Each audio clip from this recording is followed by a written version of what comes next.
Zoom meeting এর আড়ালে গভীর ষড়যন্ত্র, ফেঁসে যাচ্ছেন হাসিনার ২৮৬ কর্মী। দেশের ক্ষমতা থেকে বিতাড়িত হওয়ার পরও একনায়কতন্ত্রের পতনের নায়িকা ফ্যাসিস্ট শেখ হাসিনা ভারত থেকে অনলাইনে বসে কি এমন ষড়যন্ত্র করেছিলেন যে নেত্রী পালিয়েও ক্ষান্ত হননি? তার এক গোপন জুম মিটিং এখন তাকে ও তার ২৮৬ জন সহযোগীকে নিয়ে গেছে ইতিহাসের কাঠগড়ায়। পর্দার আড়ালে কি ছিল তাদের উদ্দেশ্য? ২০২৪ সালের শেষ ভাগে জয় বাংলা ক্রিকেট নামের একটি অনলাইন প্ল্যাটফর্মে অনুষ্ঠিত হয় সে ভার্চুয়াল সভা। গোয়েন্দা সূত্র বলছে, দেশ বিদেশের আওয়ামী লীগ নেতারা সেই বৈঠকে বৈধ সরকার উৎখাত এবং গৃহযুদ্ধ উস্কে দেওয়ার মতো মারাত্মক পরিকল্পনা নিয়েছিলেন। সিআইডি ফরেন্সিক রিপোর্টে সেই ষড়যন্ত্রের প্রমাণ মিলেছে। এই তথ্য রাষ্ট্রদ্রোহ মামলায় রূপ নেয় এবং দীর্ঘ তদন্ত শেষে এই সপ্তাহে দাখিল হয়েছে অভিযোগপত্র। আজকের সবচেয়ে বড় খবর, স্বৈরাচারী হাসিনার ২৮৬ জন সহযোগীর বিরুদ্ধে রাষ্ট্রদ্রোহ মামলার বিচারকার্য শুরু করার নির্দেশ দিয়েছেন আদালত।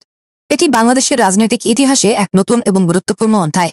যারা গুম, নির্যাতন ও দুর্নীতির মাধ্যমে দেশকে শোষণ করেছে তাদের বিচার ও দায়বদ্ধতা নিশ্চিত করার পথে এটি এক কঠিন বার্তা। আদালত আসামিদের অনুপস্থিতিতেই বিচার প্রক্রিয়া শুরুর নির্দেশ দিয়েছেন। এটি প্রমাণ করে দেশের অভ্যন্তরে বা বিদেশে বসে কোনো বিদেশি শক্তি এর মদদে ষড়যন্ত্র করলে পার পাওয়া যাবে না। প্রশ্ন হলো, ন্যায় বিচারের এই প্রক্রিয়া কি ফ্যাসিবাদী শক্তির সকল ষড়যন্ত্রের জাল ছিন্ন করতে সক্ষম হবে?